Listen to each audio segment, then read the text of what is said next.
All right, so what I want to get to is first principles. First principles.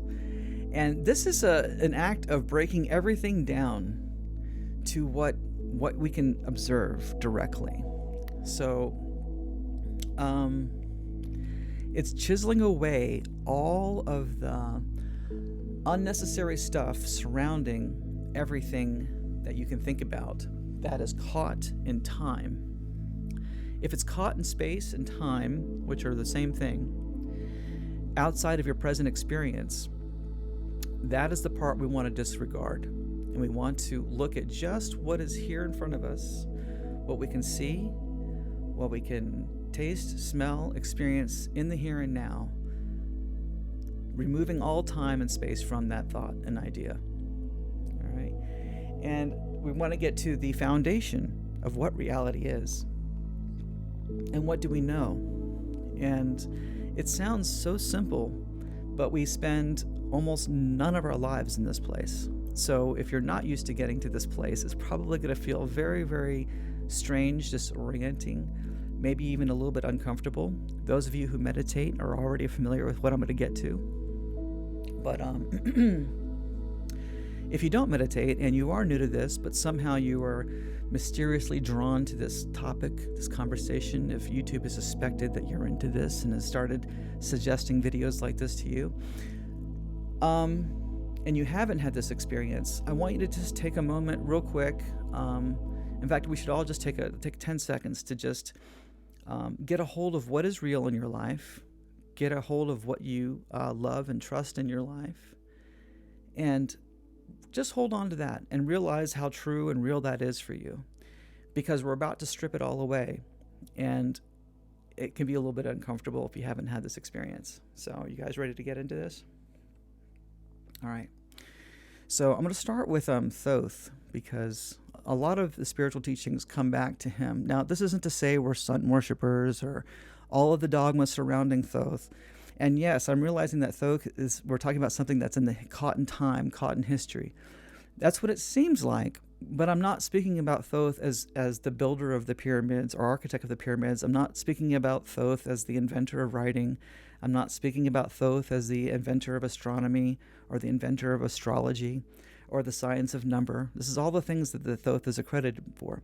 And this is a picture of him here. He has a bird's head. He has a picture of an ibis bird, which is an Egyptian bird that lives on the Nile River. And this isn't what he really looked like. Thoth is an archetype. Now, I'm not trying to say that Thoth wasn't a real living, breathing being at some point in time, but if you go and understand his teachings, history doesn't matter. The history is irrelevant. The history is false. So we have to look at Thoth as the archetype for what he is. And if you look real quick, you'll see that he has a bird's head, the ibis bird. He has a very long beak. This is a symbol. This is to symbolize Thoth's ability to break things down to first principles. This bird eats twice its weight every day, and it has a little tiny opening at the end of its beak. So it has to eat all of this food in very, very small little tiny bites. And that's to symbolize the Thoth's ability to break things down to the first principles. You guys with me so far? And if you're unfamiliar with Thoth, I highly recommend reading some of his stuff, some of his work. He's very famously has written the Emerald Tablets, which are an amazing read. And it's written... The Emerald Tablets are like, if you can imagine a grandfather explaining spirituality to a child, that is what Thoth is. And it's deep. You could read it 100 times and get something new out of it every single time you read it. So very, very amazing stuff. And a lot of Thoth's teachings have been broken down further through esoteric studies, which is the Greek Pythagorean schools, which were based on Hermes Trismegistus. And Hermes was the Greek god of wisdom and also said to be the reincarnation of the archetype of Thoth. So it's this renewal of Thoth's teachings in the Greek period, which was thousands of years after the Egyptian period. So again, we're not getting caught in time. We're speaking about these people in terms of archetypes of mind. So everything I'm about to tell you is come from these schools of thought. And esoteric wisdom and Pythagorean wisdom goes back to the Greeks. Get into all of the Greek famous teachers: Socrates, Plato, Plotinus is my favorite. But these teachings are really, really, really heavy, and a lot of that wisdom was passed down into all of the mystery schools for thousands of years until the beginning of the First World War, when it was written down for the first time in a book called the Kybalion by 3 initiates. And it was written down because up until this point it was kept secret. You had to be in a special club to even know these teachings. But there was real fear that it was going to be lost to antiquity during the First World War. No one really knew how bad it was going to get. So it was printed. It was put into a book, and it's called the Kybalion. And I highly, highly recommend this book. But I don't recommend it if you're new to this journey. It's definitely the deep end. So if you are already ready for the deep end, the Kybalion is a great book, which is based on largely the teachings of Thoth and Pythagoras and the Emerald Tablets. So there. So again, the spiritual pursuit is a commitment. It's not for the weary. It's not for anything like that. You got to have a total commitment to doing this, and with the understanding that it's a lifelong pursuit. And a lot of people, they start to wake up. Excuse me. They start to wake up, and especially if you're American, there's this idea that we want to wake up real fast. It's like everything's good. Like, I want to just take a class and I want to be enlightened, right? Or I want to read this book and be enlightened. So people they go to yoga and they see a chakra chart and they're like, oh yeah, I made my root chakra last May, and then this September I'm working on my heart chakra. Look, these are years of pursuit to get through these levels of seeing things. These are different lens. Chakras are, yes, part of the biofield, but they are also, and the morphogenic field, but they are also the lens through which you view reality. And the majority of the lenses of the chakra system, which I'll get into in a little bit, are not open to you. For 90% of the people in the world, there's only the root chakra lens that you're looking through the world through. And it's a little tiny peephole. That's how you're viewing the world. And then you get to the sacral chakra, and it's a little bit bigger. And you go, oh, I can kind of see a little bit more here. Solar plexus is like, oh, I can kind of see this much. And the heart is like, whoa, right? And then you get up to the throat and the third eye and the crown, and now you've got this full picture. And the full picture looks nothing like this. Totally different points of view. But they are both true at the same time, are they not? Yeah. Awesome. You guys are lighting up that chat. Thank you guys so much. You guys are amazing. Awesome. So here we are. So yeah, prepare for a lifelong journey. And that's all I want to say about that, really. And before I throw you into the deep end here. And I want you to realize this, that there are 1 million pathways to the absolute. There's 1 million spiritual pathways to enlightenment. But there is only one truth. And in this journey and in the culture of spirituality, there's a widespread belief that, it's a personal thing, it's different for everyone, and you believe what you believe. Look, I'm not telling you what to believe, but the pathway to the absolute leads to one place, to one thing. And it is beyond words.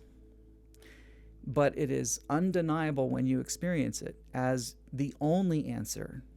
It is so far away from any conception you might have about what it could be that when it hits you, it's absolutely undeniable. And all you can do is laugh. You can either laugh or scream because it's terrifying at the same time.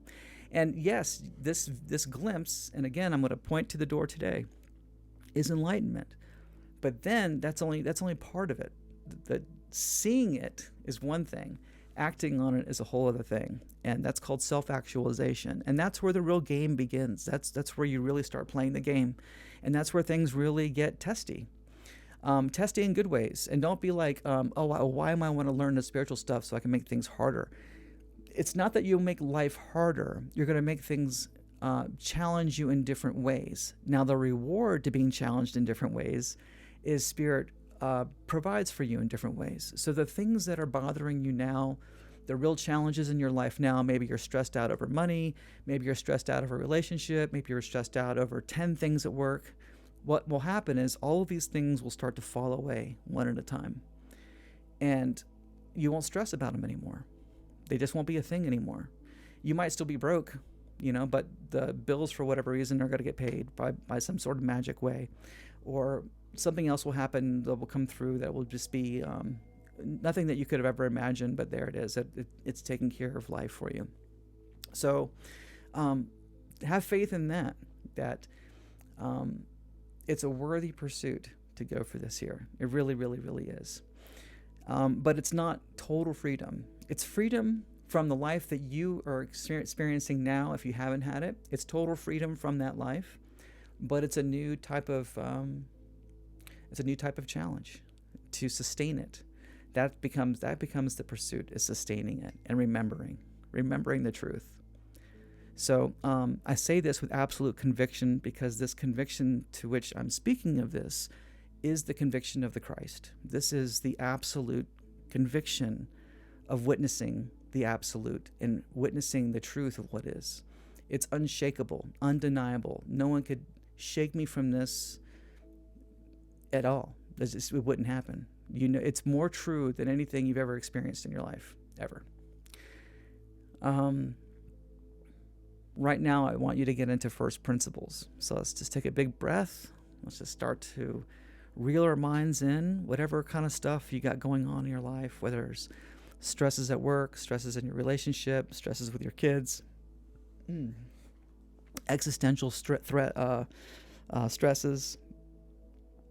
Maybe AI's got us freaked out a little bit. Let all that stuff go, as if it doesn't even exist, because it doesn't. And you're like, oh, what do you mean it doesn't exist? Of course it exists. My kids are in the other room. They exist.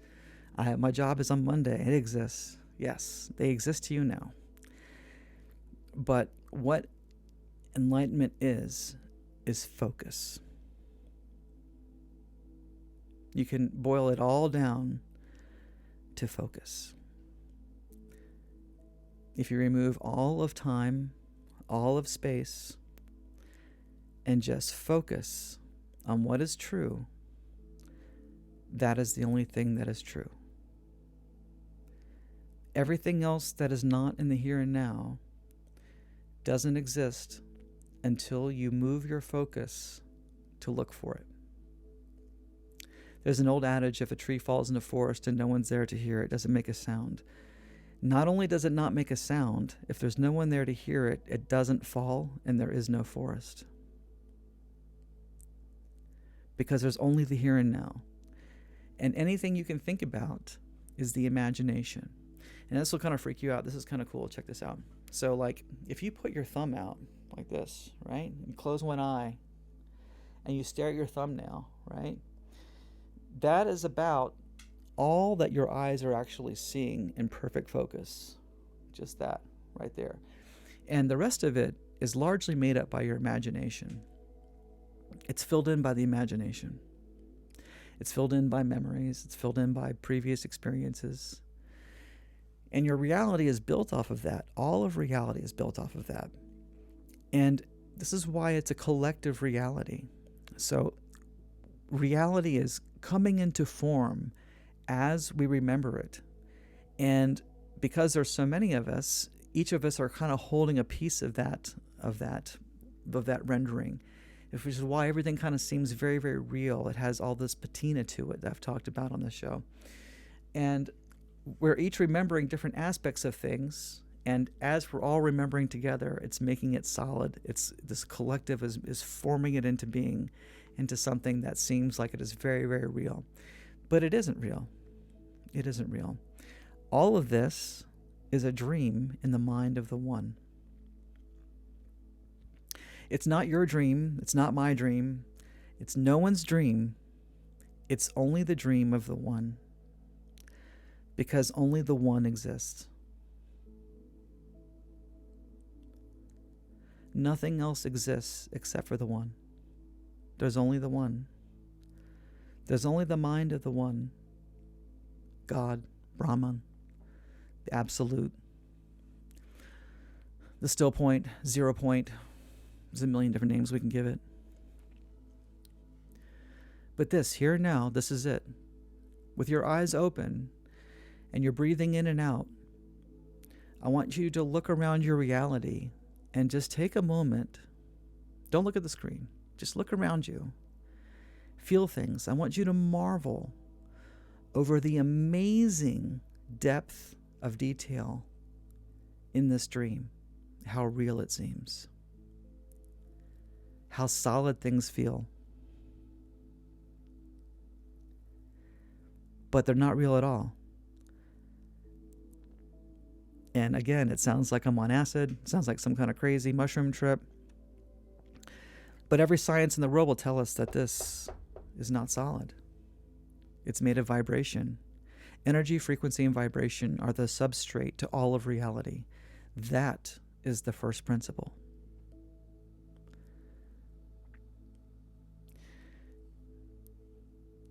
That's what makes everything into being. And the minute you're not looking at it, it's not there. It's not there. It may be potentially held there by others who are sharing that memory with you. So if you go out together with your family to the living room, the family is what's creating the living room together, right? So if you look away, maybe someone else is looking somewhere else and that part of it is being rendered. But whatever's not being rendered doesn't exist. Doesn't exist. And you say, how can that be? How can it just be this dream? How could there be no other dreams? There's no other dreams because there's only the one. There are an infinitude of dreams happening one at a time. And they're always being played by the one. Where it gets a little freaky is to realize that not only does no thing exist, but you don't exist. I don't exist. The ego hates that. What do you mean I don't exist? It means I don't exist. This is a dream. It's a dream within the mind of the one. Again, this all sounds impossible, but I could spend hours showing you scientific document after scientific document. I could prove this to you again and again and again. As a matter of fact, I could tell you unequivocally, you can't prove me wrong, but I can prove this in a variety of ways. People have been trying to prove this idea wrong for thousands of years.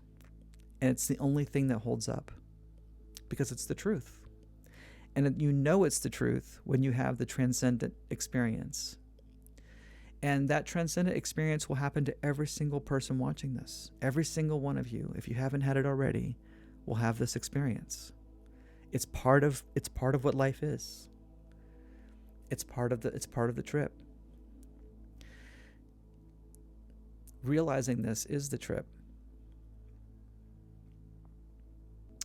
Okay, so where are we here? Back to the here and now, the eternal dream. The eternal dream. So, this is where the ego goes.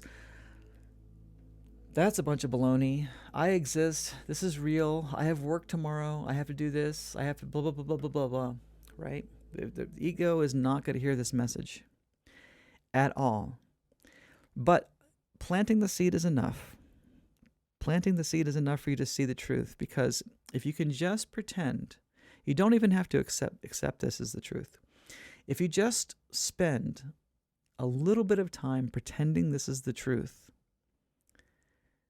little miracles will start showing up in your life. Little synchronicities, little seeds, little amazing little things that will seem strange at first, seem coincidental at first, and then it moves into a, no, that can't possibly be true. Is that really what's going on here? And then it'll happen again and again and again and again. And it's one thing to have a couple of coincidences in a day, and you're kind of like, wow, that was pretty crazy. That was a crazy coincidence.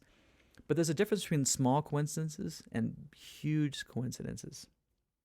You know, you're thinking of somebody you hadn't thought of in 20 years, and then they suddenly call you out of the blue that day. That's a pretty big coincidence. So you'll start to have those, but you'll have 10 of those in a day. And it gets to a point where you're just like, okay, All right, it can't be any other way. It's statistically impossible. And I've done that. I've sat down and just started working out the statistics on some of these things, and it's mind blowing. It's mind blowing. As I told you, I was a very skeptical person when I got into this. You could call me a complete atheist. But I had the experience, and I didn't know what to do with it. I had the experience on psychedelics, and I had no idea how to process it. And because of that, it was a terrifying experience. And it's taken me this many years learning all of these different types of dogmas to understand and put it into the words I'm using now to explain it. And I can tell you so much more. We're just getting started. We're just talking about the first principles today. But as I said, the same thing will happen for you. All you have to do is literally ask the universe. Just ask. Just say, I want to have this experience. I want you to show me. Just say it out loud right now. Just put this on pause for 5 seconds and say, universe, God, whatever your thing is, I want you to show me this experience Ford is talking about. I want to have this experience of non-duality, the still point. And I want you to show this to me, and I won't be afraid. I'll try not to be afraid. But I need to know. I need to see it. Just say that out loud. And that'll set the balls in motion for that to happen for you. So the still point is the dream itself. It's the here and now of this dream. It's what's happening in front of us right here, right now. And because none of us exists, we are the one. We are collectively the one. I am the one. You are the one. Everyone in this chat room is the one. Everyone watching this is the one. Currently playing the part of the person you see in the mirror. It's like a puppet. It's like a character in a play. So play your part. Whatever your part is, just play it with a big fat grin on your face. Look at me. I'm transgender. I got all these kind of crazy issues. My part kind of sucks, but I'm playing it to the fullest because I ran away from this part my whole life. And my life was, it looked pretty on the outside, but it was a disaster on the inside. I was miserable. I wanted to die every single day. And only when I started focusing on this and realizing the importance of playing my part to the fullest did my life turn around. And it turned around in amazing ways. And it's so amazing. I want to share it with everybody who will listen. Because if my life can turn around just from shifting my focus, everyone in here could have an amazing life. So that's the importance. And that's where the passion for all this comes from. It comes from that. So yeah, if some of you guys might be asking, well, this seems like a huge commitment, and for what? I've got all these things I have to do. I have to go to work. I have to do all these things, all these requirements, all these responsibilities. And yes, that is very true. All of those things are karma that you've created in your ignorance.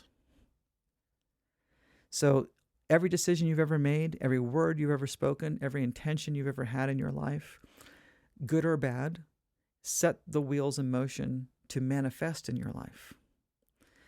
And it takes years. As a matter of fact, you could say, a lot of people would say it takes 7 years.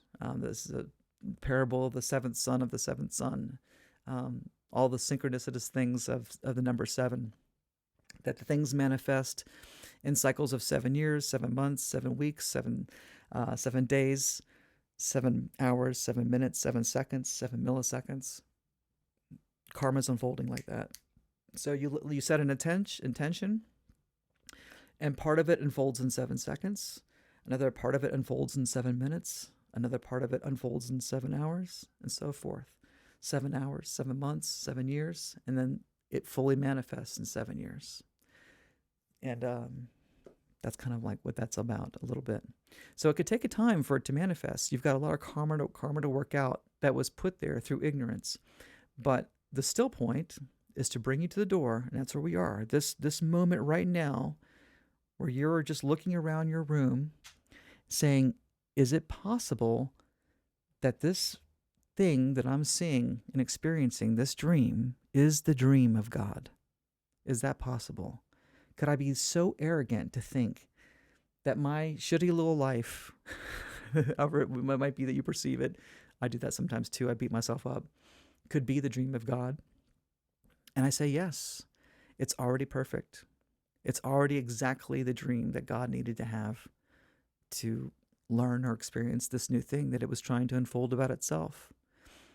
Again, what we're calling God, what we're calling the still point, what we're calling the dipole, the center of all, the ultimate substrate, the ether, Brahman, is the universe essentially just getting in touch with itself. It's not becoming anything new. It's not growing. It's not trying to learn. It already is everything. It's every possible thing that there is. It's just getting in touch with itself. It's like, oh, what's this do? It's kind of like going, oh, what's that little freckle? I didn't know what that is there. Oh, what's this little pimple here? What's that little weird thing I got on my knee? It's the same thing. We do it too, right? So every single thing is a part of this dream. It's all part of this dream. Now, it's arrogant to think that we could say that it's all centered around us. How could it be centered around my dream and my life and blah, blah, blah, blah, blah? Well, think about it like this. If space is infinite in every direction, then by definition, you are the center of the universe. So I'll repeat that again. If space is infinite in every direction, then by definition, you are the center of the universe. Everything is toroidal. Everything is toroids. Donuts, which we'll get into in another episode. So everything is the center, not just you and your life is the center, but everything is the center. So the dream is about you and your life, and it's also about the individual cells in your skin. Each one of those cells is in itself a dipole of consciousness. So from its perspective, the whole dream is happening about it. It's all about it. The world revolves around the cell. The world revolves around the body. Everything is the one. There is no thing that isn't the one. And there is no thing that doesn't have consciousness. Everything is conscious. Everything. Everything may not be sentient. Everything may not be self-aware, but everything is a part of consciousness. And that's an amazing thing. You can really let yourself get into that. Like, just spend a moment, just take a moment and just appreciate the absolute wow of that. That out of all possibility, that of all crazy things for God to dream about, the thing that you happen to be, the part that you happen to be playing is this part right now. You could have been a rock. You could have been a leaf. You could have been a lizard. You could have been a roach. You could have been your dog. You could have been your brother or sister. You could have been a lot of different things. But you're you. You're here. This is who you are. And this is the part. And it's the one. And it's perfect. And we can't restrict that consciousness to just living things either. It's everything is conscious. So the thoughts used to speak these words to you are systems of consciousness. Each thought, right? And even though a thought might only last for a fraction of a second, the thought happens, it spoke, dissipates, right? That thought is alive. Everything is alive. When you go to a concert, right? Everything that's together at the concert responding to the music, is it not becoming one organism at that point? That's why we get goosebumps when the singer comes on, because it's like the center of what's happening, right? In that moment, we've all become one, and we're aware that we are the one, and we're reacting as if we are the one. And that is because we are tuned into the morphogenic field of everyone around us. And we can be like that all the time, but our ego doesn't like that. Our ego is powerless in that state. It's powerless in the sense that you're powerless when you go to a concert. You can scream, no one really hears you. It's just another scream. It's just another voice amongst thousands of voices, right? But nonetheless, you're having the experience, and it's amazing, and you're sharing the experience with everybody, which is amazing. But at the same point, you're all individual. And at the same time, you're all the one. It's two things at the same time. There's two truths at the same time, and it's just a matter of perspective. There's that picture again. Let you guys look at that again. So important. Two things are true at the same time. A, you're dreaming. Nothing is real, and that nothing beyond the walls of your reality are real, unless there's someone there to perceive it. Now, that is a truth to hold on to, and that is a life-changing truth.